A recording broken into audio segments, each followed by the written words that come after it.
Olá, é com satisfação que mais uma vez vamos juntos estudarmos a palavra de Deus e reconhecendo que para entendermos a palavra de Deus precisamos do Espírito Santo, porque sem o Espírito de Deus nós não compreendemos. Então vamos pedir que Ele nos ajude. Querido e amável Pai, pedimos a presença do Teu Santo Espírito nesse estudo, que as pessoas que forem acompanhar esse vídeo, for estudar, estiverem estudando, que o Seu Santo Espírito venha estar no coração dela, tocando, para que ela possa entender claramente o que o Senhor tem para cada um de nós. Isso lhe pedimos e agradecemos em Teu Santo nome. Amém. Hoje iremos falar sobre a fé e a graça. É o tema Graça e Salvação, será uma série de vídeos. Hoje vamos ter a fé e a graça. E qual é a definição bíblica de fé? Qual?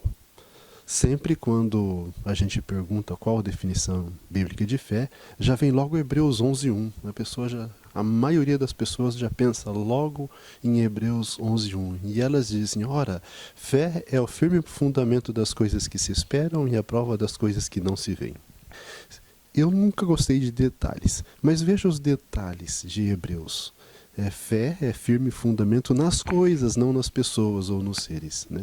Apesar de ter muito o meu entendimento, esse entendimento de que fé é não ver as coisas, não tem nada a ver com ver as pessoas, mas a gente tem que ir o quê? Em evidências bíblicas. Estamos estudando a Bíblia. Eu não posso interpretar a Bíblia. Então vamos confirmar se essa é uma interpretação bíblica ou não. Alguém alguma vez teve fé e estava vendo? Cristo, por exemplo? Vamos ver em Mateus 8, 5 a 10. E entrando Jesus em Cafarnaum, chegou junto dele um centurião, rogando-lhe e dizendo-lhe, Senhor, o meu criado jaz em casa paralítico e violentamente atormentado. E Jesus lhe disse, eu irei e lhe darei saúde. E o centurião respondendo disse, Senhor, não sou digno que entres debaixo do meu telhado, mas diz somente uma palavra e o meu criado há de sarar, pois eu também sou homem sob autoridade, e tenho soldados às minhas ordens, e digo a este vai, e a ele vai, e a outro vem, e a ele vem, e o meu criado faz isso, e ele faz. E maravilhou-se Jesus e disse, nem mesmo em Israel encontrei tamanha fé. A pessoa que estava com fé, ela expressou fé, e tamanha fé, Jesus disse, nem mesmo em Israel encontrei tamanha fé. Essa pessoa não estava vendo Cristo? Estava vendo. Então, que fé é essa? Ela viu Cristo.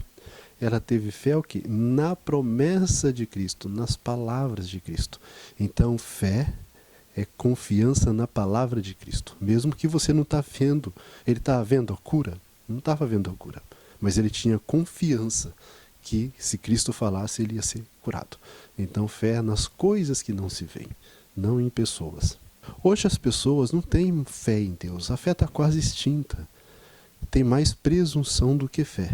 Fé quase não existe.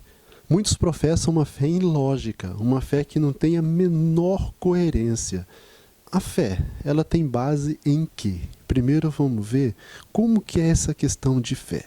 Romanos 10 e 17. Olha o que está escrito em Romanos 10 e 17. De sorte que a fé é pelo ouvir, e o ouvir a palavra de Deus. Então a fé vem o quê? A fé vem pelo ouvir. Ouvir a palavra de Deus. O que seria uma fé lógica, uma fé de acordo à Bíblia, uma fé verdadeira, Imagine um pai que tem uma amizade com o filho, um pai ali bem financeiramente, e ele promete para o filho, filho, eu vou te dar um carro zero no final do ano. Você completa 18 anos, no seu aniversário, no final do ano eu vou te dar um carro zero.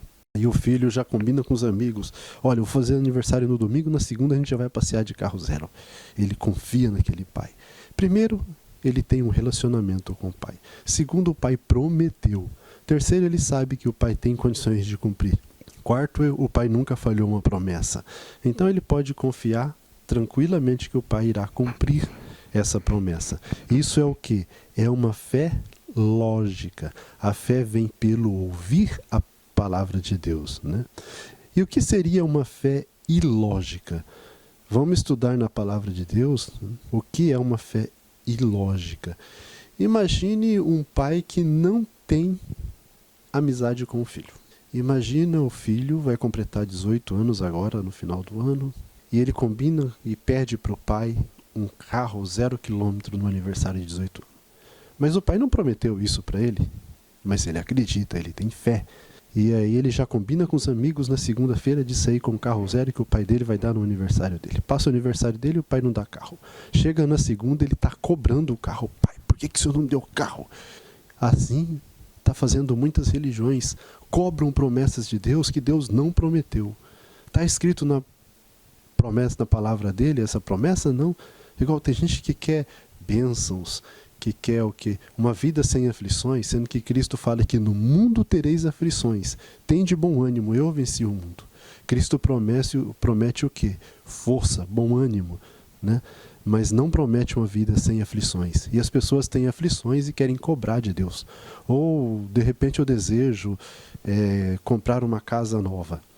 E não recebo a casa nova. Cobro de Deus, Senhor, eu quero a casa nova. O Senhor prometeu. Prometeu não, isso é presunção. Deus não prometeu. O que está escrito na Bíblia que ele prometeu, não está. A Bíblia é a palavra dele. Então, o que acontece? Hoje existe muita fé ilógica. Assim como o garoto que o pai não prometeu um carro, ele está esperando.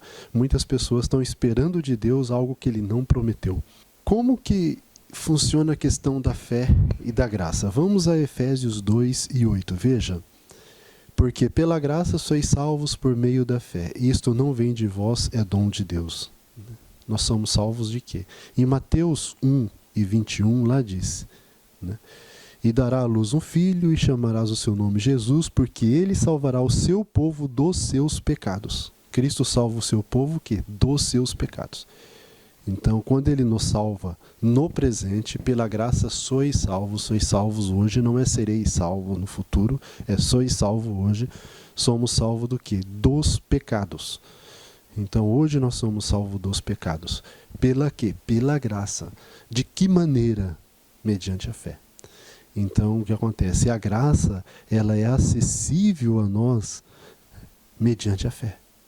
Lembra que estudamos no estudo anterior que a graça nos livra do domínio do pecado? Então, ela nos livra do domínio do pecado através da fé.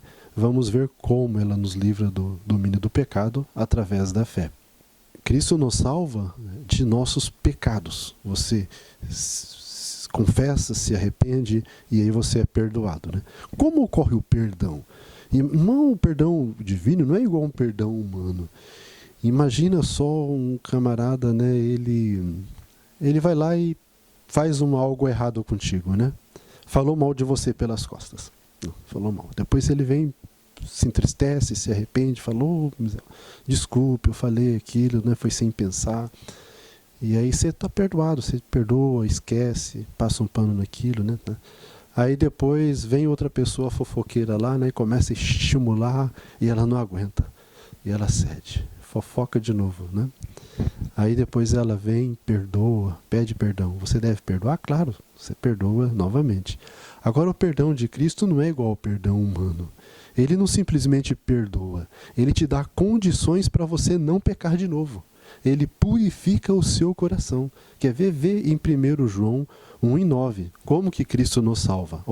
Se confessarmos os nossos pecados, Ele é fiel e justo para nos perdoar os pecados e nos purificar de toda injustiça. Então Ele perdoa pelo pecado e junto é um pacote completo. Perdão e purificação. Purifica de toda a injustiça. E como que Ele faz isso? Por meio da fé. Isso desenvolve por meio da fé. Se eu tenho uma fé lógica, tenho comunhão com Cristo, estudo a palavra de Deus, conheço a palavra de Deus, vem uma tentação. Quando vem uma tentação, eu conheço a palavra de Deus, eu estudo, eu estou orando, estou pedindo. E eu peço a Deus, Senhor, me livra do mal. E aí o que acontece? Por eu conhecer a promessa de Deus, Cristo já proveu o meio de escape. Qual o meio de escape? Uma promessa que ele tem na palavra de Deus. Vamos até a duas dela. A primeira está em 1 Coríntios 10:13. Olha, não veio sobre vós tentação senão humana, mas fiel é Deus que não vos deixará tentar acima do que podeis suportar. com a tentação dará também um escape, para que possais suportar. Aí eu tenho comunhão com Cristo, eu conheço essa promessa, e aí eu me firmo nela, tenho fé nela, exerço fé. E só assim a graça de Cristo que me atinge, a graça de Cristo me transforma. Então, se eu não tenho comunhão com Cristo, não conheço a promessa de Cristo e não me submeto à palavra de Cristo, aí o que acontece? A graça de Cristo é inútil para mim. Então, a graça de Cristo é útil para a pessoa quando ela se entrega a Cristo, quando há uma transformação. A segunda parte está em Filipenses 4:13. Posso todas as coisas naquele que me fortalece. Se uma pessoa é incrédula, ela não acredita em vitória sobre o pecado, não acredita que Cristo transforma a gente hoje, com a nossa natureza ímpia, pecaminosa, Ele nos transforma, Ele nos dá um novo nascimento em Cristo Jesus. Se a pessoa não acredita nisso, a pessoa é o quê? É uma incrédula e é uma presunçosa. Por quê? Porque ela quer receber de Deus o que Deus não prometeu. Vai à igreja por quê? A maioria das pessoas hoje vão à igreja, se vestem, professam uma religião, mas não tem comunhão com Cristo, não conhece as promessas de Cristo e não tem fé. É uma fé falsa, é uma fé ilógica. Eu convido a você, entregue sua vida a Cristo, porque a maioria das religiões hoje é mentirosas, e das pessoas são mentirosas. Por isso que hoje a religião perde a credibilidade. Por quê? Porque as pessoas não vivem, as pessoas tem uma fé ilógica, não conhece as promessas de Deus e fica falando cada absurdo. E aquele que não conhece a palavra de Deus e vai na igreja e professa uma religião, ele é um mentiroso e nele não está a verdade. Vê o que está em 1 João 3, 6-7. Qualquer que permanece em Cristo não peca, e qualquer que peca não viu nem conheceu. Se a pessoa peca porque ela não conhece esse evangelho que eu estou apresentando para vocês. Se ela conhece esse evangelho que estou apresentando, ela não vive pecando. Filhinho, ninguém vos engane. Quem pratica a justiça é justo, assim como ele é justo. Vamos a uma citação de Ellen White. Eu falei que sempre vamos ter uma citação de Ellen White confirmando a palavra de Deus. Vemos. Aquele que diz, eu conheço e não cumpre os seus mandamentos é mentiroso e a verdade não está nele. Isso inclui todos que afirmam ter um conhecimento de Deus e guardar os seus mandamentos.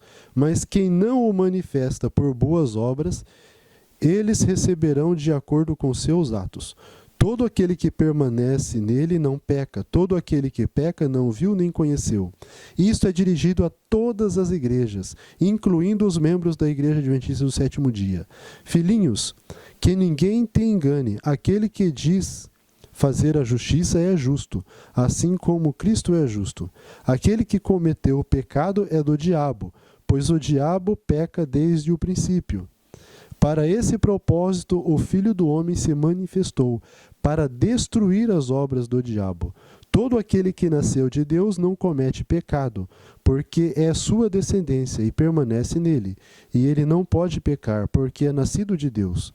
Nisto, os filhos de Deus são manifestos, e os filhos do diabo.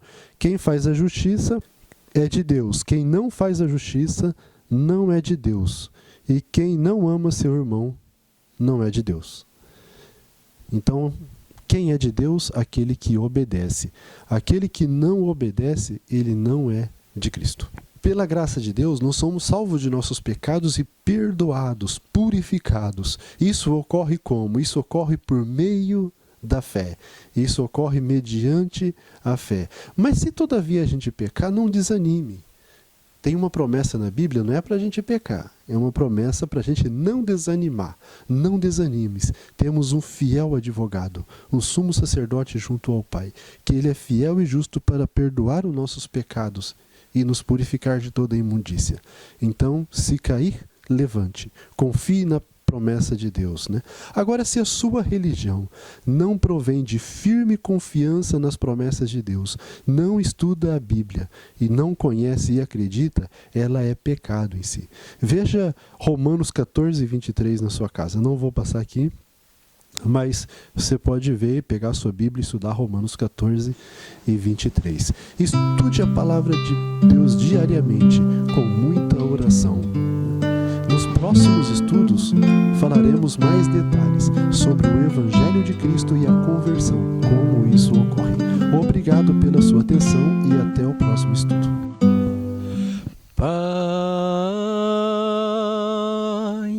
Ajuda-me sempre a viver solo por ti, somente para ti. Faz-me como tu queres que seja eu, e que, Senhor, só tu sejas para mim. Quer meu amor por ti, seja ali a razão de viver, que te possa dar, Senhor, de mim, o melhor de mim, o melhor. Pai, faz tua fé crescer em meu ser, e eu saberei que tu és meu Deus. Tira o que está me afastando de ti, que sempre meu gozo se ache em ti. Quer meu amor por ti, seja ali a razão de viver, que te possa dar, Senhor, de mim, o melhor de mim, o melhor. Pai, ajuda-me a valorizar os dias que são curtos, Senhor. Quero sempre viver os meus dias em ti, e ao tu retornares, preparado eu estar. Quer meu amor por ti, seja ali a razão de viver, que te possa dar, Senhor, de mim, o melhor de mim, o melhor. Quer meu amor por ti, seja ali a razão de viver, que te possa dar, Senhor, de mim, o melhor de mim, o melhor, o melhor de mim, o melhor.